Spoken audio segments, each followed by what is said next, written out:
जब सरिता सूखती है तो सभ्यता सूख जाती है, मर जाती है।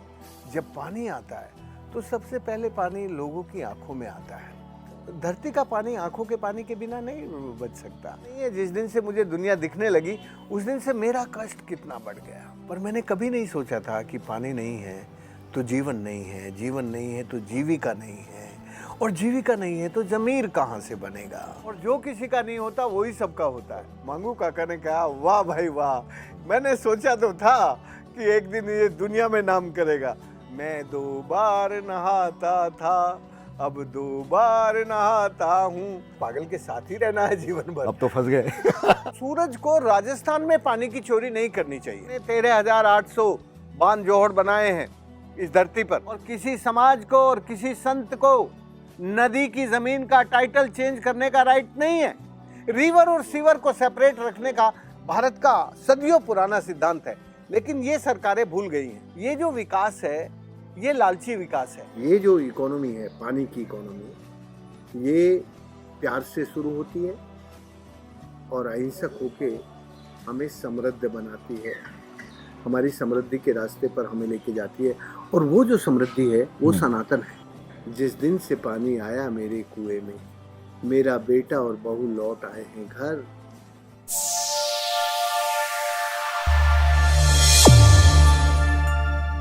मेकिंग ऑफ वाटरमैन, ये स्टोरी क्या है। नमस्कार दोस्तों, मैं विशाल सूर्यकांत। अभी हम जयपुर के मानसरोवर इलाके में हैं। यहाँ से जहाँ मैं बैठा हूँ 100 मीटर दूर गाड़ियों की इतनी चहल पहल है, और जहाँ मैं बैठा हूँ चिड़ियों की चहचहाट है। एक तरह का ठहराव है। ज़िंदगी के अंदर रफ्तार, लेकिन अपने काम में जो ठहराव है उसकी मिसाल आज हमारे साथ में इस कार्यक्रम में मौजूद हैं वाटरमैन के नाम से मशहूर राजेंद्र सिंह जी। बहुत बहुत स्वागत है राजेंद्र जी आपका। ये जो मैंने तारुफ किया कि बाहर इतनी चहल पहल, यहाँ ठहराव, आपकी ज़िंदगी में भी कुछ ऐसा नज़र आता है कि काम की रफ्तार ऐसी है कि आप अलवर के थाना गाजी में गोपालपुरा में काम करते हैं, गूंज न्यूयॉर्क में होती है, और वहाँ पे जो आप काम करते हैं उसकी जो दास्तां है वो पूरी दुनिया सुनता है कि पानी को कैसे बचाया जाए।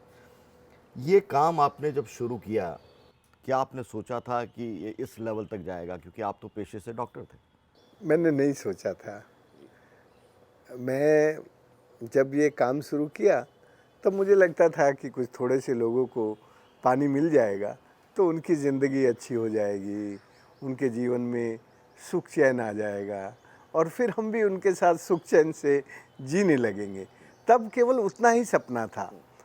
लेकिन जब ये काम बढ़ता गया, और यदि मैं ठीक से याद करूं तो 1995 में मुझे पहली बार ये समझ में आया कि अरे, इससे सूखी हुई सरिताएं, जब सरिता सूखती है तो सभ्यता सूख जाती है, मर जाती है।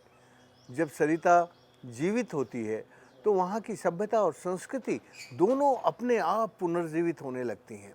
इसीलिए कहा गया है ना कि दुनिया में कोई सभ्यता ऐसी नहीं है जो सरिता के बिना बनी हो, जो नदी के बिना बनी हो।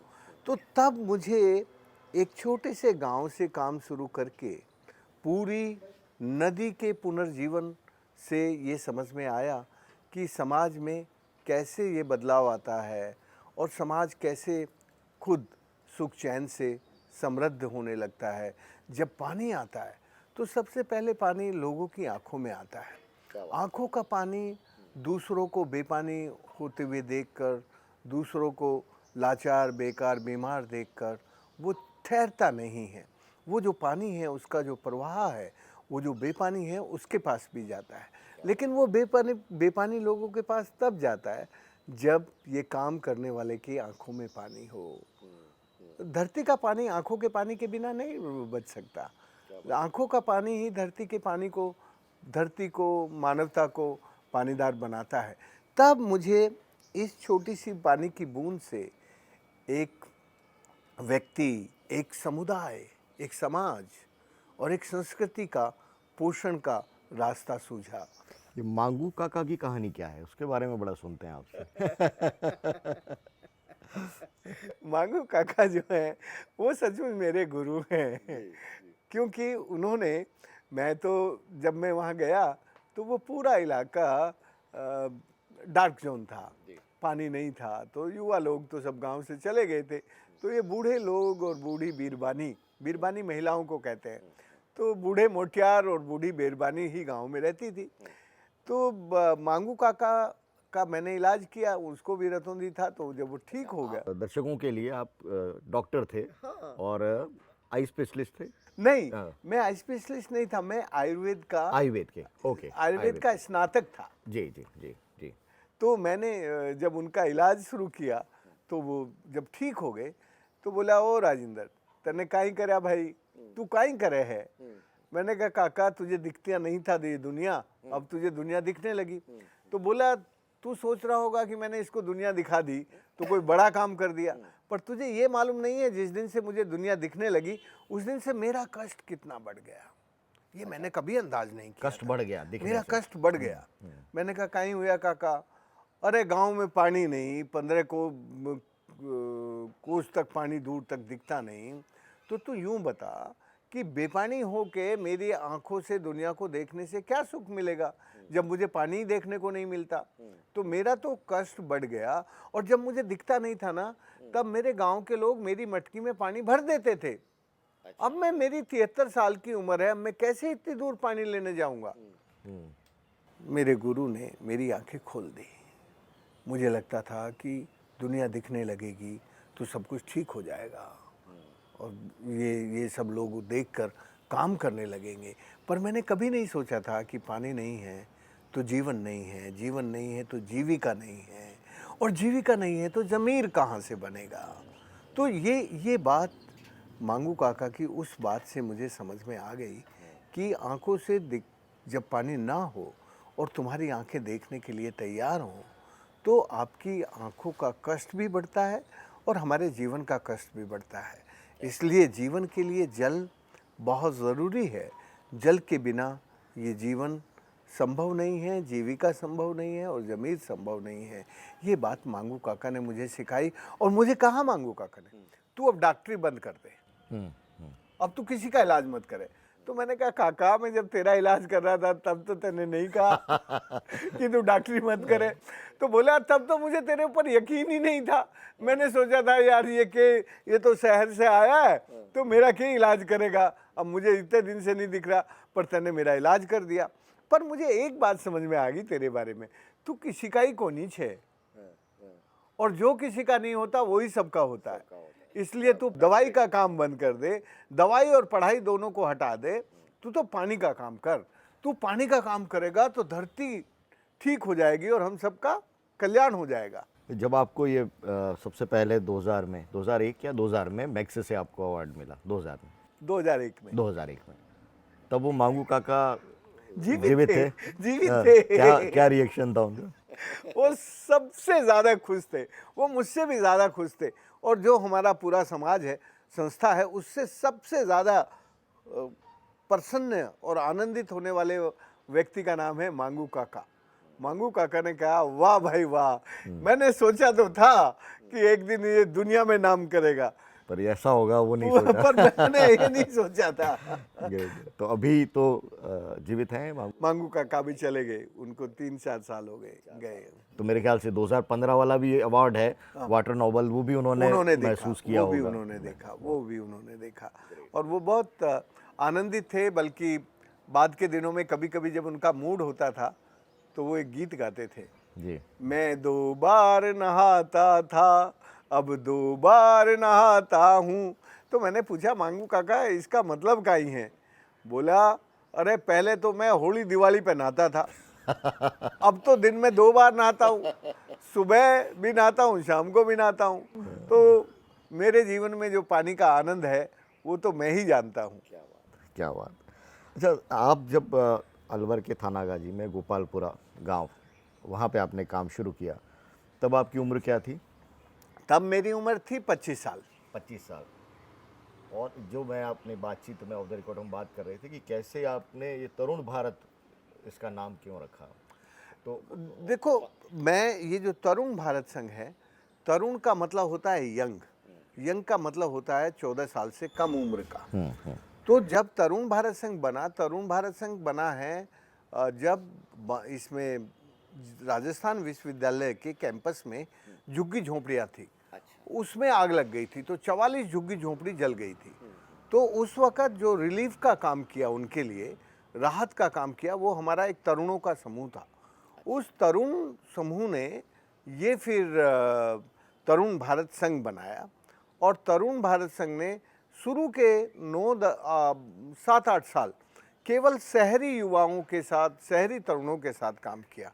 1980 में ये पहली बार जयपुर, तब दौसा जिला नहीं बना था, जयपुर जिले के बोरोदा गांव में और रामपुरा गांव में और बंजारों की ढाणी, इन 3 गांव में जो पानी का थोड़ा संकट था वो काम किया, और जो युवाओं को शिक्षण प्रशिक्षण का काम किया, क्योंकि उस वक़्त मैं फिर गवर्नमेंट ऑफ इंडिया में आ गया था।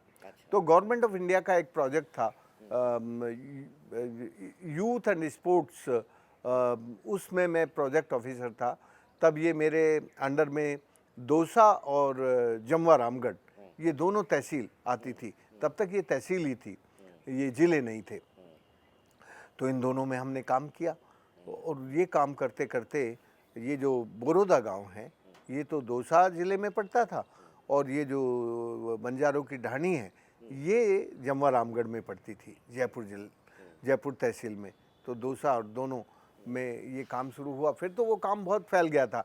सरकार में तो बड़े लेवल पे काम होता है, तो लेकिन मेरा फोकस था इन्हीं गांव में, क्योंकि मेरे जीवन में कुछ ऐसा लगता है कि तुम एक जगह ठहर के काम करोगे तो वो जो एक जगह का किया हुआ काम है, उसका जो प्रभाव है वो दुनिया को भी, देश को भी, प्रदेश को भी, ज़िले को भी, और सब जगह को प्रभावित करता है।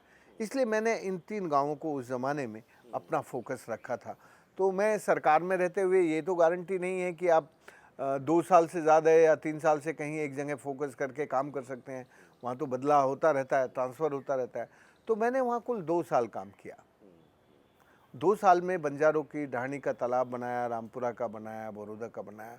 तो काम तो उसी वक्त में भी शुरू कर दिया था जब मैं भारत सरकार में था। भारत सरकार में मेरी ड्यूटी दूसरी थी, तालाब बनाने की ड्यूटी नहीं थी, बट मेरा जो रुचि थी, जो एक तो सरकारी नौकरी होती है, दूसरी आपकी एक अंतरात्मा कहती है कि भाई यहाँ पानी का संकट है तो ये करो ना, तो वो काम हो गया। बचपन में भी कोई संस्कार ऐसे थे क्या कि आप कोई पेरेंट्स की तरफ से ये बहता हुआ पानी रोक लो, ये कर लो, पानी का वेस्टेज रोक? बचपन में तो मेरा जन्म ऐसी जगह हुआ जहाँ एक तरफ गंगा का पानी था पूर्व दिशा में मेरे गांव से, और पश्चिम दिशा में यमुना का पानी था।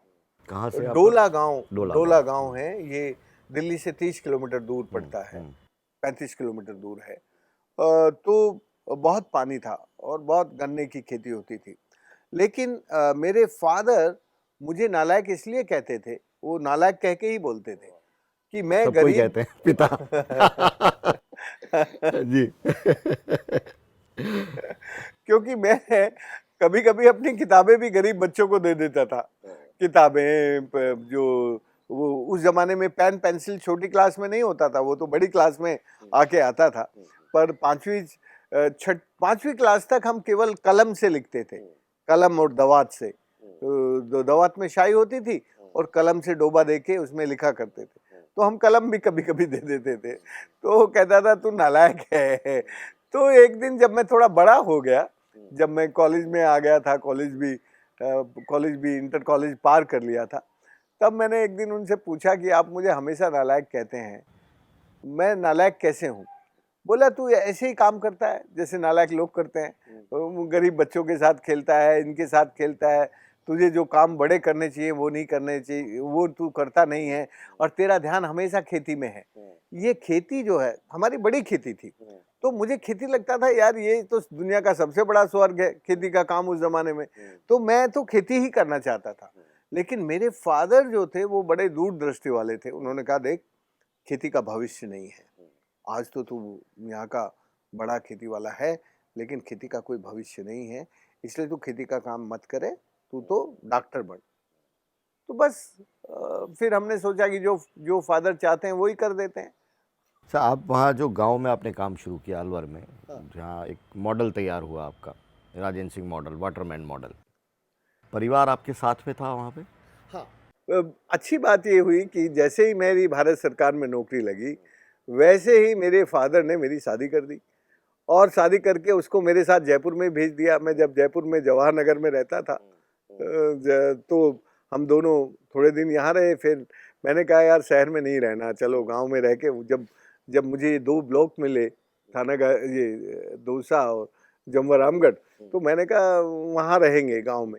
तो एक गांव है बोरोदा, दौसा का, तो हम फिर दोनों वहाँ चले गए। तो मेरी वाइफ को तो अच्छा लगता था सरकार में, लेकिन क्या हुआ कि 3 साल के बाद हम बच्चा होने वाला था। तो हमारे यहाँ संस्कार है कि बच्चा तो माँ के पास ही होगा, तो उनको मेरी माँ के पास जाना था। तो वो वहाँ चली गई, फिर मैं अकेला रह गया। तो फिर अकेला रह के तो जो दिमाग में जो आपके क्रोमोसोम्स में है वो आपके दिमाग पे छा जाता है। तो मैंने कहा यार हम ये नौकरी क्यों कर रहे हैं? ऐसी कौन सी लाचारी है कि हमें इस इतनी बड़ी मशीन में अपने को एक छोटा सा पुर्जा बना के घिसना है? हम ये नौकरी नहीं करते। तो हम अकेले थे, तो हमने अपने परिवार को किसी को नहीं बताया। पर फिर भी सरकारी नौकरी में छोड़ते हुए 3-4 महीने लगते हैं। हमें करीब ज़्यादा ही महीने लगे, 5 महीने लगे।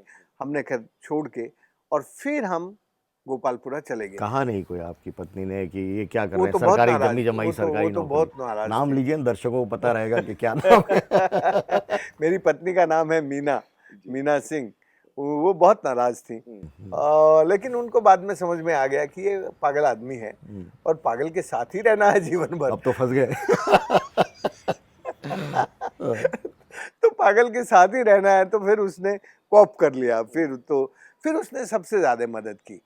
फिर तो मेरे काम में अ, जो एक अच्छी पत्नी मदद कर सकती है, सब कामों में मदद की। और उसके साथ के कारण ही मैं कह सकता हूँ कि मैं अपने कामों को इतना आगे तक ले जा सका। फिर मुझे कभी घर की चिंता नहीं हुई, बच्चों की चिंता नहीं हुई, और मेरी पत्नी ने कभी मुझे ऐसा प्रेशर नहीं डाला कि मैं उसकी चिंता करूं। ये मेरे लिए बड़ा सौभाग्य था। ऐसी पत्नियां ज़रा मुश्किल से मिलती हैं जैसी मुझे मिली, क्योंकि मुझे कदाचित उसने ये रियलाइजेशन नहीं करने दिया कि भाई तुम्हें मेरी भी चिंता करनी है।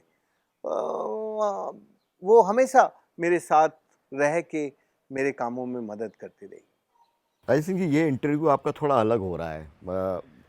आपके काम और ये तमाम चीज़ें तो हैं, लेकिन हम ये कह रहे हैं कि कैसे एक मेकिंग ऑफ वाटरमैन, ये स्टोरी क्या है, हम ये बता रहे हैं। तो ये तमाम जो आपके इर्द गिर्द जो पक्ष हैं, चाहे पत्नी है चाहे परिवार है, इस सबको हम इन्वॉल्व करते हुए कर रहे हैं, ताकि एक कहानी पता चले कि एक कामयाबी है वो किस तरह से हासिल की जाती है। खैर, जब आप मैग्सेसे के लिए आप नामित हुए, आपको पुरस्कार मिला, आपने ये कहा कि आप डॉक्यूमेंटेशन पे बहुत ज़्यादा फोकस नहीं होते, लेकिन आजकल ये होता है कि आपका काम करो ना करो उसका जिक्र ज़रूर करो। आपने जिक्र किया नहीं उस तरह से, तो ये फिर वापस ये मैग्सेसे तक कहानी कैसे पहुंची एक अलवर से? एक अच्छी बात ये हुई कि मैं रात दिन काम में लगा रहा, और उस काम की चर्चा आप जैसे मित्रों ने बहुत की।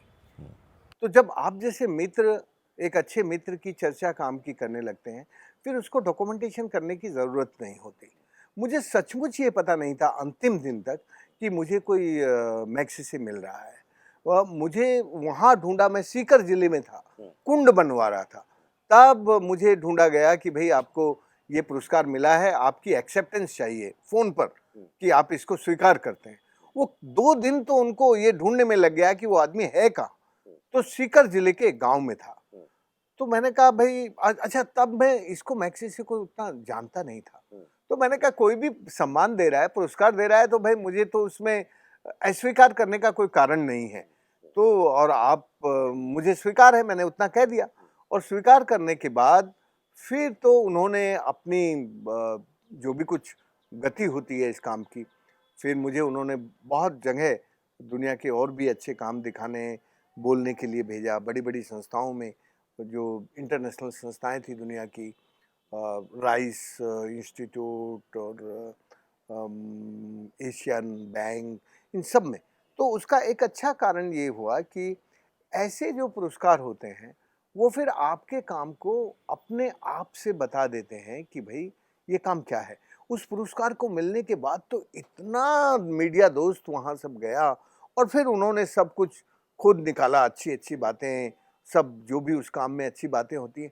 देखो जो लोग धरती पे काम करते हैं ना, उसमें से कुछ बुरा होता नहीं है और कुछ थोड़ा बहुत बुरा यदि किसी को दिख भी रहा है, तो उस काम की अच्छाई इतनी गहरी होती है कि कोई ना कोई जब उस सच्चाई को लिखता है, तो समझ में आ जाता है कि नहीं। सही है। तो मुझे कदाचित कोई रिपोर्ट लिखने का, कुछ बैठ के दफ्तर चलाने का मेरा संस्कार ही नहीं था। मुझे तो रात दिन, और वो अभी भी नहीं है। अभी भी कभी मुझे कोई पत्र लिखना होता है, तो भी मैं बैठ के नहीं लिखता। मैं कहीं जा रहा हूँ, कर रहा हूँ, किसी उसमें एयरपोर्ट पे बैठा हूँ या बस अड्डे पे बैठा हूँ या रेलवे स्टेशन पे बैठा हूँ, वहीं होता है। जब मेरा दिन का काम होता है तो आज भी वो फील्ड में होता है। अभी जैसे मैं नासिक से आया, यहाँ आज जयपुर में हूँ, नासिक से आया। नासिक के 2 दिनों में मैंने कम से कम भी 17-18 जगह पर जाके क्या पानी का काम करना। वहाँ एक नदी है गोदावरी, नासिक में। नासिक में गोदावरी दक्षिण गंगा है। वहाँ कुंभ होता है नासिक में गोदावरी का, और वो नदी बिल्कुल मर गई है, सूख गई है। तो मैंने कहा यार ये भारत के लिए तो बहुत ही अपमानजनक बात है कि जिसको भारत अपनी जिस नदी को जिसका आध्यात्मिक, सांस्कृतिक और सामाजिक इतना ऊंचा महत्व है, जिसके किनारे हर 12 साल में देश के लोग इकट्ठे होते हैं, उसकी ये हालत है, इतनी इतनी गंदी है, इतनी मैला ढोने वाली मालगाड़ी बना दी है तुमने गोदावरी को। तो उसको कैसे ठीक करें, उसका पूरा प्लान बनाया और अलग अलग लोगों को जोड़ के कैसे गोदावरी अब पुनर्जीवित होकर शुद्ध सदा नीरा बने। तो ऊपर पहाड़ पे चढ़ के, अभी भी मेरा वजन थोड़ा सा बढ़ गया है, फिर भी मैं पहाड़ पे चढ़ा। तो मुझे लगता है कि हमने कम से कम भी 250 सीढ़ियाँ, 300 सीढ़ियाँ चढ़ी होंगी, और चढ़ के पूरा फिर ऊपर घूमे, देखा कि कहाँ कैसे करना है, फिर जो साइट सिलेक्शन किया कि कैसे काम करना। 2 दिन में पूरा उसका जो उद्गम क्षेत्र है, उस उद्गम क्षेत्र का नाम है ब्रह्मगिरी। ब्रह्मगिरी पर्वत। हाँ, तो हमने एक कहा कि भाई ब्रह्मगिरी की हरियाली के बिना गोदावरी की पवित्रता कायम नहीं हो सकती।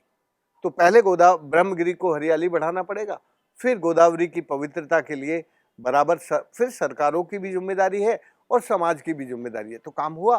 तो अभी भी मुझे ये लिखने पढ़ने में उतना कुशलता नहीं है, मेरी उतनी लिखने पढ़ने की दक्षता नहीं है। यदि मैं सचमुच कहूँ तो मुझे रिपोर्ट लिखना आता नहीं है। तो मुझे तो जो जो काम है वो करना आता है।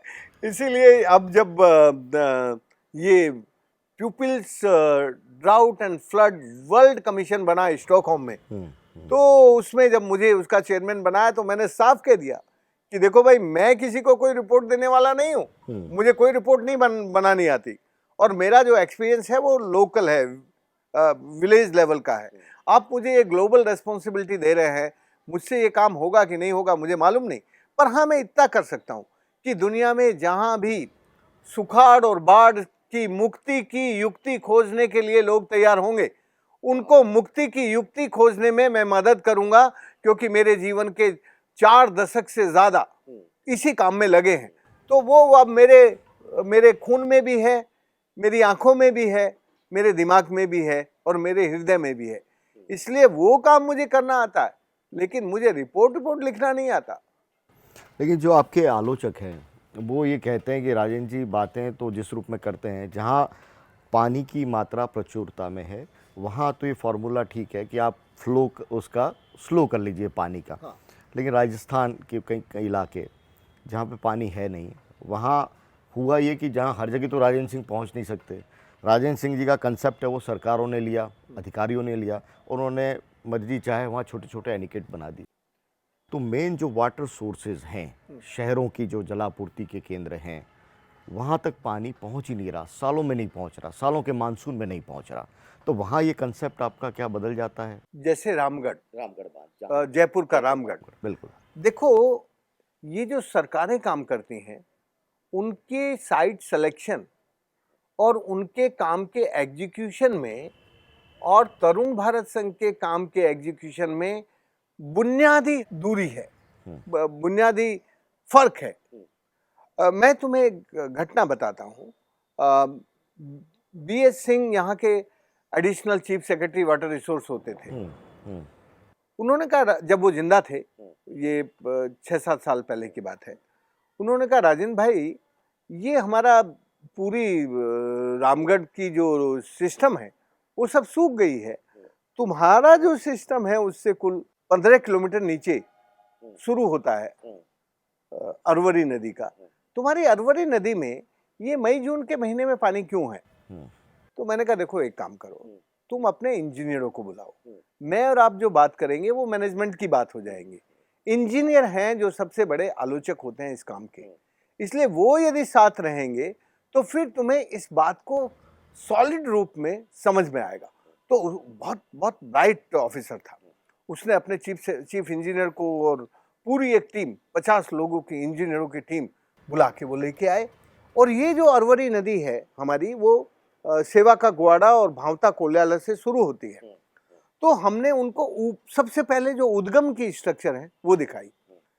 क्या होता है कि हम जो भी स्ट्रक्चर बनाते हैं वो जहां पर कन्फाइंड वर्टिकल फ्रैक्चर्स हैं, जो ऊपर के इलाके हैं, वहां थोड़ा पर और सरल भाषा में बताइए ना, कंफाइंड क्या कह रहे हैं आप? वर्टिकल कन्फाइंड का मतलब होता है जहां पर लोकल भाषा में उसको सीधी सड़क कहते हैं, सीधी सड़क। हाँ, और हिंदी में कहते हैं सीधी दरारें। धरती में जहां सीधी दरारें हैं, वो कैसे पहचानेंगे? ऊपर से नीचे की तरफ जहां सीधी दरारें होती हैं वहां पेड़ होते हैं जिन पर पत्तियां होती है, वो बड़े पेड़ होते हैं, लंबे होते हैं। अच्छा, तो उनकी जड़ें नीचे उनकी जड़ें नीचे जाती हैं और उनको मॉइस्चर मिलता है, इसीलिए उन पे पत्ती होती है, इसलिए वो पेड़ लंबे होते हैं। और जहां अनकन्फाइंड हॉरिजॉन्टल, मतलब पेड़ की पत्तियां और उसकी हाइट देख के आप देखते हैं कि जमीन कैसी है। हाँ, क्या बात। और उसका नीचे का पेट कैसा है, केवल जमीन देखना नहीं, मतलब जमीन का पेट, उसका अंदाज हो जाता है। और जहां पर अनकन्फाइंड हॉरिजॉन्टल फ्रैक्चर होते हैं वहां पेड़ों पर पत्ती नहीं होती, वहां कांटे होते हैं और झाड़ियां होती हैं और वो बड़े नहीं होते, झाड़ी नुमा पेड़ होते हैं। तो ये जो धरती का पेट है उससे पता चल जाता है। और हमारी सारी स्ट्रक्चर्स ऐसी जगह बनी हैं जिनसे पानी को सूरज की चोरी करने से रोकना है।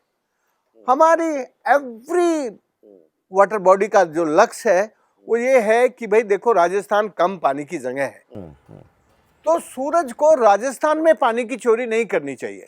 लेकिन सूरज तो किसी की सुनता नहीं है, उसको कोई एप्लीकेशन भी कंसीडर नहीं करता। वो पूरी प्रकृति ऐसी चल रही है, पानी की चोरी सूरज करेगा, हाँ, सूरज बादल बनेंगे, बारिश होगी। आप उल्टी बात कर रहे हो। हाँ, मैं उल्टी बात कर रहा हूँ। तो मैंने सूरज से कहा कि देखो यार, तू बड़ा शक्तिशाली, दुनिया का सबसे बड़ा है, लेकिन तू राजस्थान पर थोड़ी मेहरबानी कर, राजस्थान में सूरज पानी की चोरी मत करे। तू पानी की चोरी करने के लिए बंबई चला जा, वहां अरेबियन सी है, तू बे ऑफ बंगाल में चला जा, वहां जितना पानी चोरी करना है कर ले सारा। पर उसने कहा नहीं, हम किसी की नहीं सुनते, हमारे लिए पूरी दुनिया बराबर है, सूरज ने कहा। तो मैंने कहा तेरे लिए दुनिया बराबर है तो हमारे लिए दुनिया बराबर नहीं है, हमारे लिए राजस्थान राजस्थान है। तो हमने उसका ऐसा डिजाइन किया और ऐसी साइट सिलेक्शन की कि सूरज पानी चोरी ही ना कर सके और पानी धरती के पेट में जाए, और धरती के पेट में जाए तो रिचार्ज बढ़ेगा और नीचे की तरफ फ्लो आएगा। ये जो विज्ञान है इसको कहते हैं साइंस विद सेंस, इसको कहते हैं साइंस विद कॉमन सेंस। तो ये रामगढ़ बांध के अंदर ये क्या हुआ फिर? ये आपने वहां पे विजिट करवाया, उन्होंने माना, लेकिन वो करेक्शंस तो हुए नहीं। करेक्शन सरकारें कहाँ करती हैं? सरकारें तो जब कागज पे एक चीज लिखी जाती है ना, उसी पट्टे को लेकर उसी पे चलते हैं। उनके मैनुअल नहीं बदले, उनके तरीके नहीं बदले, उनके साइट सिलेक्शन नहीं बदले, उनके काम नहीं बदले। बस उन्होंने एक थोड़ा सा काम अपने रहते हुए किया था कि जो पुरानी साइट सरकारी बनी हुई थी उन सबको तोड़ दिया था, थोड़ी सी को, सबको नहीं, थोड़ी सी तोड़ी थी नमूने के तौर पर। क्योंकि कोर्ट को भंडारी साहब उन दिनों में चीफ जस्टिस होते थे, वो बड़े स्ट्रिक्ट थे कि भाई रामगढ़ बांध जो है वो रिजुनेट होना चाहिए। तो वो सब उन्होंने हटवा दिए थे। मेरा कहना ये है कि एक ज़माना था जब हमारी इंजीनियरिंग में हमें ये जो नेचुरल साइंस है, जिसको मैं साइंस विद सेंस कहता हूँ, साइंस विद कॉमन सेंस कहता हूँ, इसको नेचुरल इंजीनियरिंग के साथ जोड़ना पड़ेगा। एक जमाना था जब आपने अपनी सिविल इंजीनियरिंग लगा के, और सिविल इंजीनियरिंग का मतलब होता है सिविल सोसाइटी की इंजीनियरिंग, जिसमें आपको सिविल सोसाइटी को सॉल्यूशन देने होते हैं। तो उसका नाम तो सिविल इंजीनियरिंग डिपार्टमेंट है आज भी, लेकिन वो सिविल इंजीनियरिंग का काम नहीं कर रहे। वो जो करिकुलम में उनके कोर्स हैं, सारे इंजीनियर्स केवल अपने करिकुलम के कोर्स पढ़ के इंजीनियर बनते हैं। एक भी इंजीनियर सिविल सोसाइटी के जो क्राइसिस है, प्रॉब्लम है लोकल, उसको समझकर अपनी इंजीनियरिंग काम में नहीं लेते हैं। इसलिए ये जो पानी की क्राइसिस है, वो राजस्थान हो, वो देश हो, वो बढ़ती जा रही है। हमने जहां काम किया, हम आपको आमंत्रित करते हैं। हाँ, वहाँ वहाँ चंबल की जो बात आप चंबल बता रहे थे, की, बहुत बढ़िया। हम आपको चंबल में आमंत्रित करते हैं। 19-20 को वहां पर एक सम्मेलन हो रहा है। उस सम्मेलन का नाम है शेरनी मिलन हेतु चंबल के शेरों का बुलावा। आप उसे स्वीकार करें, आप वहां आए और देखें। ये जो मई जून का महीना है, ये चंबल के जो शेर हैं, इसको जरूर आप थोड़ा सा इलोबरेट कीजिए, क्योंकि व्यूअर को पता चले कि वहाँ काम क्या हो रहा है और कौन लोग कर रहे हैं।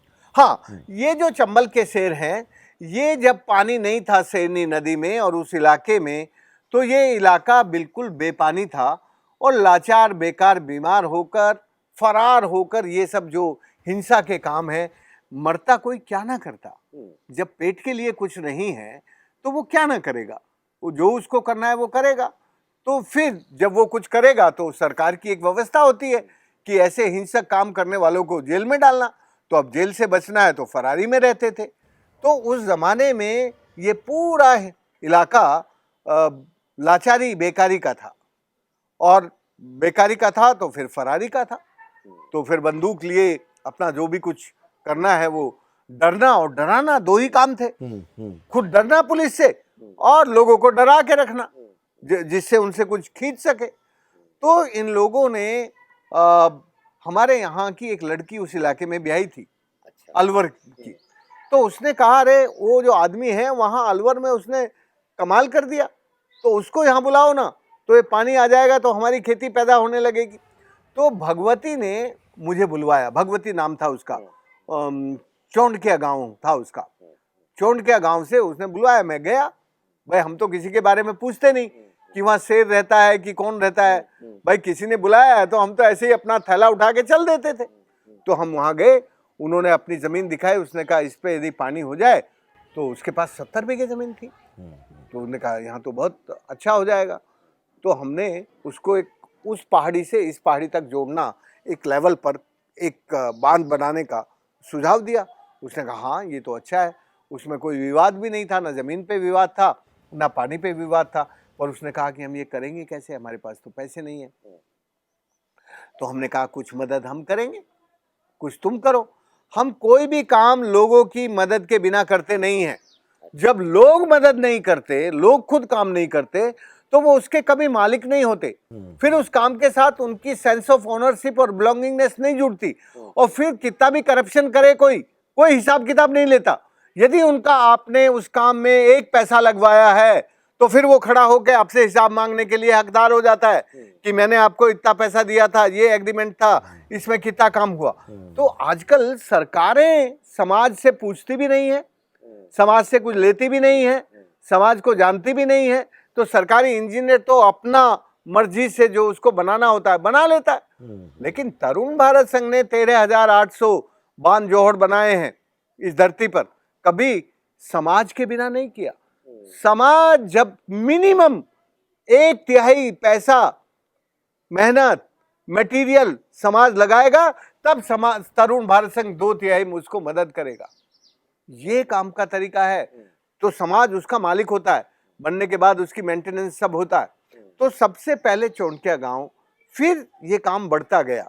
फिर ये काम केला देवी और पूरी शेरनी नदी के कैचमेंट में, आज शेरनी नदी के कैचमेंट में 300 से ज्यादा बांध जोहड़ बन गए हैं। तो इन बांध जोहड़ों का जो रिचार्ज हुआ, वो रिचार्ज एवोपरेशन लॉस कम हो गया। एवोपरेशन लॉस कम होकर उस नदी में फ्लो बढ़ गया। तो वो जो नदी का पेरिनियल फ्लो हुआ, उसमें से बिजली, डीजल इस सब का खर्चा भी खत्म हो गया। अब वो साइफन पद्धति से ऊपर की जो स्ट्रक्चर है उसमें पाइप डाल के पाइप से खेती करते हैं। हमने फिर सबको पाइप दे दिए, स्प्रिंग्स दे दिए, तो जिससे पानी बर्बाद ना हो। तो एक तरह से जल का संरक्षण का काम किया। जल के संरक्षण के साथ साथ skill development in efficient use of water, उसके लिए स्प्रिंकलर, ड्रिप और पाइप दिया, और उससे फिर थोड़े से पानी में ज्यादा पैदा होने लगी। उसका परिणाम है कि आज मई के महीने में हमारी शेरनी नदी शुद्ध सदा नीरा होकर बह रही है। इसलिए मैं उन सब आलोचकों को आमंत्रित करता हूं जो ये देख लें कि नदियां इस तरह के काम करने से कैसे बहने लगती हैं, कैसे एवोपरेशन लॉस रुक जाता है, वो देखना, वो सीखना बहुत जरूरी है। इसलिए मैं इतना ही कहता हूं कि सरकार जो डैम बांध बनाती है उसमें उनका लॉन्ग टर्म ऑब्जेक्टिव नहीं होता। सरकार का इंजीनियर एक स्ट्रक्चर डिजाइन करता है, उसको पूरा करके ट्रांसफर होके चला जाता है। वो टूट गया कि बना है, कि उसका फायदा है, कि उससे नुकसान है, इन सब बातों पर ध्यान नहीं देता। ईस्टर्न कैनाल पे लेके आता हूँ, क्योंकि आपने चंबल की बात की। ईस्टर्न कैनाल का जो प्रोजेक्ट है उसको लेकर सियासत तो बहुत चल रही है, आर्ग्यूमेंट भी बहुत चल रहे हैं। गजेंद्र सिंह कुछ और कह रहे हैं, केंद्रीय मंत्री, राजस्थान सरकार कुछ और कह रही है, गहलोत कुछ और कह रहे हैं। आप तो वाटरमैन हैं, ईस्टर्न कैनाल प्रोजेक्ट कितना मुफीद है राजस्थान के लिए, और उसमें क्या होना चाहिए? देखिए, मैं प्रिंसिपली तो जो natural diversion of the source है, वाटर सोर्स है नेचुरल, उसका पक्षधर हूँ। और मैं बहुत ही लिफ्ट करके, बहुत कुछ करके, खर्चा करके, पानी से ज़्यादा कीमत खर्च करके पानी को एक जगह से दूसरी जगह ले जाने के लिए मैं कहता हूँ हमेशा विचार करो, विचार करके करो। पर राजस्थान की जो स्थिति है, राजस्थान मोटे तौर पे यदि हम देखें तो राजस्थान का क्षेत्र बड़ा है, पॉपुलेशन बड़ी है, लेकिन इंडियन वाटर पॉलिसी के हिसाब से ड्रिंकिंग वाटर और एग्रीकल्चर वाटर की जो प्रायोरिटी है उसको पूरा करने के लिए इंडिया में पानी पर इक्वल राइट है, सबका इक्वल राइट है। तो राजस्थान को पानी मिलना ही चाहिए। राजस्थान का पानी पे राइट है, राजस्थान को वो पानी मिले जो राजस्थान का पानी है। तो मैं चंबल को ईस्टर्न रीजन में पानी ले जाने के लिए इस सिद्धांत के साथ देखता हूँ कि राजस्थान का जो अपना वाटर राइट है वो water right government of India को राजस्थान को देना ही चाहिए, और उसको देने के लिए हमारे सबसे निकट जो सोर्स है वो चंबल है, तो दे सकते हैं, वो होना ही चाहिए। क्योंकि वो प्रिंसिपली, इथिकली और जस्टिस के तौर पर वो राजस्थान का हक है। राजस्थान को वो पानी मिलना चाहिए, और वो पानी से राजस्थान का ये जो इलाका है, ईस्टर्न इलाका है, जहाँ ये क्राइसिस है, वो क्राइसिस का एक सॉल्यूशन होगा। इसमें तो दोनों ही पार्टी एग्री हैं। अगर हम मेन जो राजस्थान की बात करते हैं, कांग्रेस बीजेपी दोनों कह रहे हैं कि नहीं, ईस्टर्न कैनाल की प्रोजेक्ट है वो वसुंधरा सरकार ले आई, एग्जीक्यूशन है अशोक गहलोत कर रहे हैं, सेंट्रल मिनिस्टर भी कह रहे हैं कि नहीं इसको करो, लेकिन तरीका इसका दूसरा हो। तो इसका एग्जीक्यूशन का तरीका क्या होगा, आपको क्या लगता है? देखिए, पहले तो दोनों सरकारों को बैठ के, हमारे गवर्नमेंट ऑफ इंडिया के मिनिस्टर और हमारे राजस्थान के चीफ मिनिस्टर, ये दोनों जरा एक बार एक साथ एक टेबल पे बैठ जाएं। पहले, सबसे पहले देखो, ये प्रिंसिपल होता है कि भाई जो बनाना चाहते हैं वो दोनों बैठ जाएं, और इस बात को, ये जो हमारी दलगत राजनीति है, इस दलगत राजनीति से ऊपर उठाकर राजस्थान के हित को सर्वोपरि मानकर निर्णय करना चाहिए। मैं जानता हूं दलगत राजनीति के जो अपने इंटरेस्ट होते हैं, और वो सबके हैं, इनके इन सब के हैं, मैं कोई एक पार्टी को नहीं कह रहा, दोनों पार्टियों के हैं, इक्वल है। तो यदि राजस्थान के को न्याय देना है, न्याय बोल रहा हूं मैं, तो फिर दोनों दलों के जो इस पानी से जुड़े हुए सवाल हैं, मैं प्रधानमंत्री को नहीं कह रहा हूँ, मैं कह रहा हूँ हमारे राजस्थान के शेखावत साहब और हमारे राजस्थान के अशोक गहलोत जी, दोनों एक टेबल पर बैठकर इस राज्य की जनता को भी बता दें कि भाई किसके मन में क्या है, और इस राज्य का भला भी कर दें। उन दोनों के हाथ में इस वक्त कमान है। अशोक गहलोत जी करना चाहते हैं, आपने कहा शेखावत साहब भी करना चाहते हैं, तो ये अच्छी बात है। इससे राजस्थान का हित सधेगा और राजस्थान को जो एक तरह का मॉरल राइट है वो मिल जाएगा, एक नैतिक हक मिल जाएगा। ये राजस्थान के नैतिक हक दिलाने के लिए नंबर 1 बात है कि ये दोनों दलगत राजनीति से ऊपर उठकर फैसला करें कि हमें चंबल का पानी इस तरीके से देना है। देखो, मैं तरीके बता सकता हूँ, मैं जानता हूँ तरीके, किस तरीके से कम खर्चे में राजस्थान को ये पानी आ सकता है, लेकिन तय करने वाले तो ये दोनों हैं ना भाई, तो इन दोनों को तय करने दो। मैं आज आपसे और आपके चैनल से इतना कहना चाहता हूँ और निवेदन पूर्वक करना चाहता हूँ कि हमारे राजस्थान का हित साधने के लिए इन दोनों को एक टेबल पर बैठना चाहिए और टेबल पर बैठकर राजस्थान के हित को सर्वोपरि मानते हुए ये राजस्थान को न्याय दिलाने के लिए पानी लेकर आए। 2 सवाल, लंबा इंटरव्यू हो गया आपका, समय आपका काफ़ी लिया, लेकिन बड़ा महत्वपूर्ण है क्योंकि आप जैसी शख्सियत है वो पंजाब केसरी के प्लेटफॉर्म पे हैं। एक तो ये कि आपने कहा आप दिल्ली से हैं और दिल्ली में यमुना भी है, दिल्ली के आसपास। क्या केजरीवाल सरकार या उससे पहले की सरकारों ने कभी आपसे राय ली कि यमुना को कैसे सुधारें? किसी सरकार ने आज तक मुझसे यदि राय ली तो शीला दीक्षित ने ली थी, और शीला दीक्षित ने मजबूरी में ली थी। अच्छा। मैं शीला दीक्षित जब ये गेम हो रहे थे, कॉमनवेल्थ गेम, तब मैं उससे पहले करीब करीब 300 कंपनियों को जो यमुना की दोनों तरफ की जमीन थी वो इन्होंने लीज पर देने का मन बना लिया था, और उसकी इनकम से ये कुछ करना चाहते थे, सबको राजी। मैंने वहाँ यमुना सत्याग्रह शुरू किया 2006 में, 2007 में, ये बहुत जोरों पर था। उस जमाने में अर्जुन सिंह जी हमारे शिक्षा, ये जो ह्यूमन रिसोर्स मानव संसाधन के मंत्री थे, और वो इंडियन इंफ्रास्ट्रक्चरल जो पार्लियामेंट्री कमेटी है उसके भी चेयर थे, उस ग्रुप के जो इंफ्रास्ट्रक्चरल है। तो उनको ये बात पता चली कि राजेंद्र सिंह जी जो कभी आंदोलन करते नहीं हैं, वो तो धरती पे पानी का काम करते हैं, तो उनको यमुना में आके आंदोलन करने की जरूरत क्यों हुई? तो किसी ने बताया कि इनका घर यमुना में है तो इसलिए ये अपनी नदी के लिए आके बैठ गए कि नदी को। तो उन्होंने फिर बुलाया, एक मीटिंग हुई, इसमें शीला जी भी थी और सब लोग थे, दूसरी पार्टी के लोग भी थे। तेजेंद्र खन्ना उन दिनों गवर्नर होते थे। तो फिर फैसला हुआ कि भाई यमुना की ज़मीन, वो मेरी डिमांड थी, यमुना की ज़मीन यमुना के लिए ही रहनी चाहिए।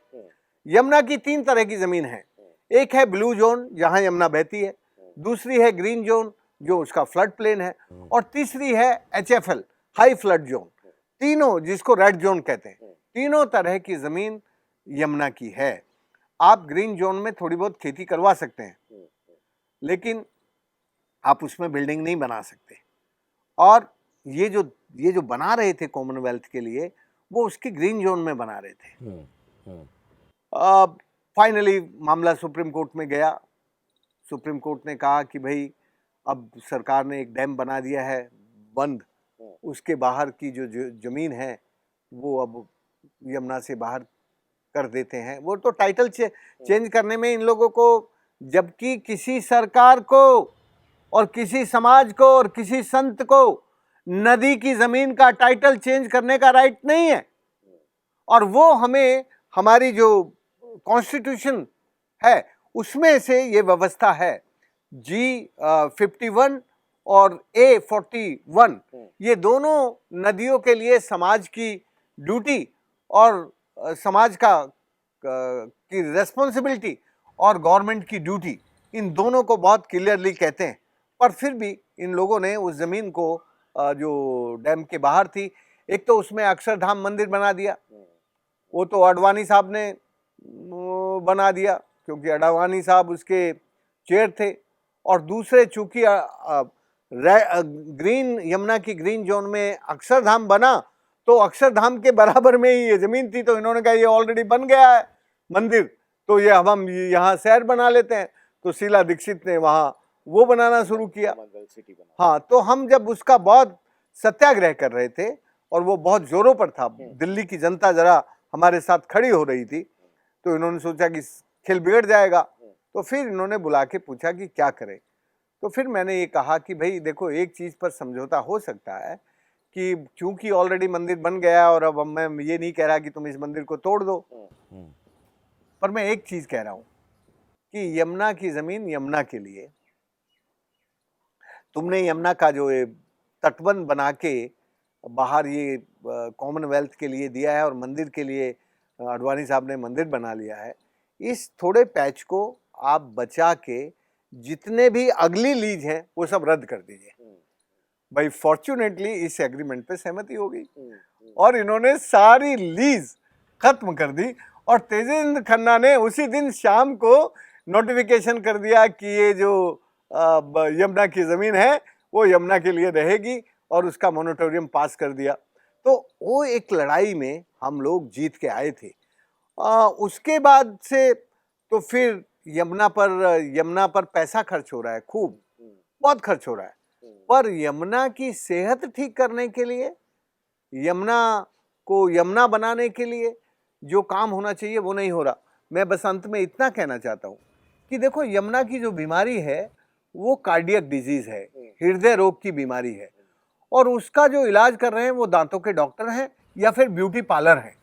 या तो यमुना को ये ब्यूटी पार्लर में भेज देते हैं उसका इलाज कराने के लिए, या फिर डेंटिस्ट के पास भेज देते हैं जो उसके घाट वाट बनाता है। यमुना की बीमारी है उसके इन्वायरमेंटल और इकोलॉजिकल फ्लो की, और उसमें जो 22 नाले गिरते हैं उनको ट्रीट करने के बाद ही गंगा में यमुना में नहीं डालना चाहिए। उस पानी को रिट्रीट, रिसाइकल और रीयूज करना चाहिए। यमुना में दिल्ली में बहुत बड़े बड़े पार्क हैं, उन पार्कों में उस पानी का उपयोग कर सकते हैं। वो सारे का सारा पानी बागवानी, उद्यानी, इन सब में, और जो दिल्ली की खेती है उसमें काम में लिया जा सकता है, घरों को धुलाने के काम में ले सकते हैं, लेकिन उसको यमुना में नहीं डालना चाहिए, तभी यमुना यमुना जी बनेंगी। रिवर और सीवर को सेपरेट रखने का भारत का सदियों पुराना सिद्धांत है, लेकिन ये सरकारें भूल गई हैं कि रिवर और सीवर को, गंदे पानी को और अच्छे पानी को कैसे अलग रखें। तो मैं यही कहता हूं कि यदि यमुना को ठीक करना है तो रिवर और सीवर को सेपरेट करना पड़ेगा, गंदे नालों को अलग करना पड़ेगा, यमुना जी के प्रवाह को ठीक से आज़ादी के साथ, अविरलता और निर्मलता के साथ प्रवाहित होने देंगे तो यमुना जी शुद्ध सदा नीरा होकर फिर से बहने लगेगी। छोटा सा एक कमेंट, गंगा का जो प्रोजेक्ट चल रहा है उस पर भी ज़रा आपसे मैं चाहूँगा। देखो, गंगा पर मैंने फिर कहा ना, गंगा पे भी बहुत खर्चा हुआ है, लेकिन गंगा स्वस्थ नहीं है। गंगा पर दिखावे के काम बहुत हुए, बहुत, एक से एक, विकास के नाम पर। ये जो विकास है ये लालची विकास है, ये हमारे अंदर लालच पैदा करता है। और ये जो लालची विकास है, इसमें सबसे पहले जो पुराने मंदिर थे उनको विस्थापित करना, उनको हटाना, तो विस्थापन का काम हुआ। फिर उस विस्थापन के कारण बहुत बिगाड़ हुआ, और फाइनली आज मैं कहूँगा कि यमुना में, वो गंगा जी में जिस तरह का काम हो रहा है उससे मेरी माँ गंगा जी की सेहत ठीक नहीं हुई है। उसमें जो दिखावे के ऊपरी काम है, एसटीपी लगाने का जो ठेकेदारों का काम है, जो घाट बनाने का काम है, ये तो हुआ है, लेकिन इससे यमुना की हेल्थ ठीक हुई हो ऐसा नहीं है। यमुना और बीमार हो रही है, गंगा और बीमार हो रही है, लेकिन उस पर काम होते जा रहे हैं और उन कामों से मेरी माँ गंगा की बीमारी बढ़ रही है। बस मुझे इतना ही कमेंट करना है। एक आखिरी सवाल, हमने आपने केनिया और तमाम सोमालिया और तमाम जगहों इजिप्ट की बात की, गंगा की बात की, यमुना की बात की। हम जहाँ बैठे हैं वहाँ से 100 मीटर दूर द्रव्यवती नदी का बहाव की बात होती है, प्रोजेक्ट चल रहा है। इसको किस रूप में देखते हैं आप? देखिए, ये जो विजिट किया आपने कभी? मैंने पूरी नदी को विजिट किया। मैंने इस नदी का 2 बार विजिट किया था जब तक ये काम नहीं हुआ था। फिर जब ये काम होने लगा तो हमने कहा कि भाई तुम इस नदी को नाला क्यों बनाना चाहती हो? तो जो नदी को नाला बनाने वाले थे उन्होंने कहा नहीं, इसमें से बहुत ज़मीन मिल जाएगी और नदी शहर की सुंदरता बढ़ जाएगी। For the beautification of the city we can make a, उन्होंने, अब इस ये नदी नहीं है, अब ये ड्रेन बन गई है, गंदा नाला बन गई है, मैला ढोने वाली द्रव्यवती नदी बन गई है। मैंने भाई इसका बहुत विरोध किया था और मैंने कहा था कि इस नदी को आप यदि ठीक से नदी बनाना चाहते हैं तो जब मिट्टी होती है संपर्क में, नदी कोई वो होती है जो सूरज की किरणें, हवा का स्पर्श, सूरज की किरणों का और हवा का स्पर्श और मिट्टी के साथ गले से गला मिलाकर जो प्रवाह आज़ादी से बहता है, आज़ादी से, उसको नदी कहते हैं। जिस प्रवाह को आप बांध देते हैं वो या तो कैनाल बन जाता है या वो ड्रेन बन जाता है, नाला बन जाता है। तो अब द्रव्यवती को नदी कहना अपराध है।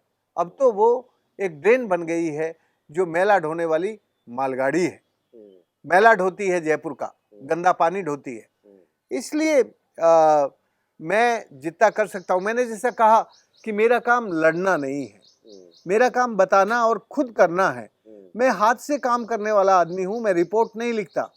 मैं कोई रिपोर्ट लिख के किसी को बताने की कोशिश नहीं करता। मैंने प्रत्यक्ष, मैं मिला, मैंने 3 बार बैठकें की उस जमाने में जब इस द्रव्यवती को नाला बनाया जा रहा था, सीएम के साथ, मतलब वो नीचे ऊपर नहीं, और उन्होंने टाइम भी दिया, मिली भी, लेकिन मेरी बात एक ना मानी। जो उनको करना था, जो टाटा कंपनी को ठेका दिया था, जो उनको करना था, वो उन्होंने कर डाला। आपने कहा आप डॉक्यूमेंट करते नहीं कि अपनी बातों का उस रूप में, जो प्रैक्टिकल एक्सपीरियंस है उसको हमेशा आपने प्रायोरिटी दी है। लेकिन राजेंद्र जी, जो हमने बातचीत की, आपकी शैली है जो बातचीत की, वो किस्सा गो शैली है। आप कहानी के रूप में अपनी बात कहते हैं। भविष्य का आपने कभी कोई प्लान किया है अपने बारे में, कुछ ऐसी चीज़ें भविष्य में? क्या राजेंद्र सिंह जी, लगातार ये सिलसिला अनवरत चलता रहे, ईश्वर करे और लंबा चले, लेकिन एक पड़ाव आता है। किस रूप में पीछे मुड़ के आप देखना चाहेंगे आप अपने सफ़र को, और उसका लोगों को बताने का ज़रिया क्या होगा? हाँ, बहुत सुंदर।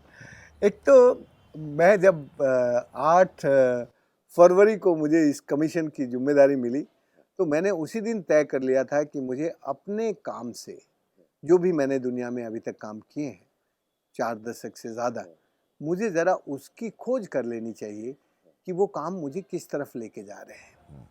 मैं आज तुम्हारे सामने बैठ के, आप पहले व्यक्ति हैं जिसको मैं ये शब्द बोल रहा हूँ। अभी तक मैंने उसको कहीं लिखा भी नहीं है, लेकिन मैं यहाँ हूँ तो मैं उसको देख रहा था आज सुबह ही कि भाई ये जो काम है, ये काम हमें किस तरफ लेके जा रहा है। तो इस काम में से जो हिंसक इकोनॉमी थी, उसको अहिंसक इकोनॉमी में बदलने का ये एक प्लान है मेरा। इस वक्त पूरी दुनिया की जो इकोनॉमी है, वो किसी भी देश को ग्लोबल लीडर बनने के लिए जो ग्लोबल इकोनॉमिक कंपटीशन है उसमें वो घुसते जा रहे हैं, और वो जो कंपटीशन है वो हिंसक है, वायलेंट है। और उस कंपटीशन में से मैं नाम नहीं लेना चाहता पर नाम ले देता हूँ, मुझे क्या डर लगता है यार किसी से।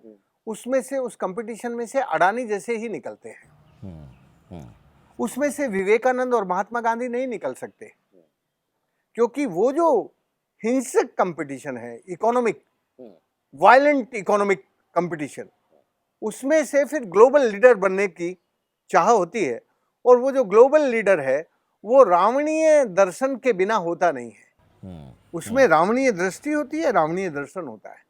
इसलिए ये जो ग्लोबल इकोनॉमिक कंपटीशन है, उसमें से अब विवेकानंद और महात्मा गांधी जैसे निकलने बनने पर थोड़ी ठहराव है, थोड़ा दिखता है कि इस वातावरण में कैसे होंगे। मैं अपने बारे में कह सकता हूँ कि मैंने जो 4 दशकों में काम किया उसमें से जो भी कुछ इकोनॉमी जिस इलाके में काम हुआ उसका इकोनॉमिक बदलाव आया, वो वायलेंट, वो हिंसक नहीं है, वो अहिंसक है।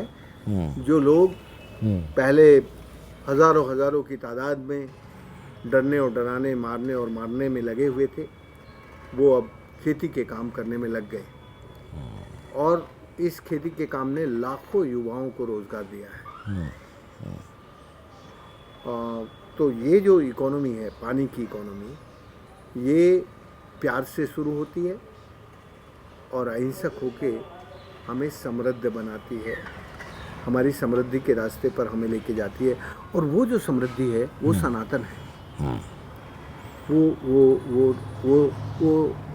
वो स्थायी है। चरे वेती आदि अनंतः जो प्रोसेस चलती है वो प्रोसेस है जो हमारे काम में से बनती दिख रही है। दूसरा हमें ये दिख रहा है कि ये जो ग्लोबल वार्मिंग और क्लाइमेट चेंज का ग्लोबल थ्रेट है, इस थ्रेट का सॉल्यूशन भी इसमें है। हमने जहाँ 42 साल पहले देखा था, उस ज़माने में वहाँ की बूढ़ी और बीरबानी और बूढ़े मुटियार एक गीत गाते थे, बादल तो आते हैं हर साल मेरे गांव में, पर बरसते नहीं हैं वो, रूठ कर चले जाते हैं कहाँ हम नहीं जानते। पर जिस दिन से बादलों ने रूठना शुरू किया, मेरा बेटा और मेरे बेटे की बहू भी हमसे रूठ कर दिल्ली चले गए। अब न जाने वो बेचारे कहाँ रहते होंगे। मेरे कुएं में पानी नहीं, मेरे खेत में हरियाली नहीं, तो मेरे बुढ़ापे में खुशहाली कहाँ। ये गीत था 80 के दशक में। क्या बात। अभी वहाँ जो गीत गाए जाते हैं वो ये है, अब बादल आता है मेरे गांव में, रूठता नहीं है वो, बरसता है मेरे खेतों पर, पानी आ गया है मेरे कुएं में। खेतों में हरियाली है, कुएं में पानी है, जिस दिन से पानी आया मेरे कुएं में, मेरा बेटा और बहू लौट आए हैं घर, अब मेरे खेतों पे है हरियाली। क्या बात। मेरे जीवन में है खुशहाली। और मुझे विश्वास हो गया है कि अब मेरा बेटा और मेरे बेटे की बहू और मेरा पोता और मेरी पोती मेरे साथ रहेंगे और जिएंगे। क्या बात है राजन जी। बहुत अच्छा लगा आपसे इतनी लंबी बातचीत, सुबह सुबह का वक्त आपने दिया। पहले तो आपका अनुभव कैसा रहा पंजाब केसरी के साथ? बहुत सुंदर, तुमने बहुत अच्छे सवाल पूछे और जिन सवालों की आज ज़रूरत है वही सवाल पूछे। पुराने सवालों को बहुत एक ही सवाल को छोड़ के बाकी तो सारे सवाल, मांगू काका की कहानी पुरानी है, मैंने भी सैकड़ों बार सुनाई है, बस उसी सवाल को छोड़ के सारे तो नए सवाल हैं।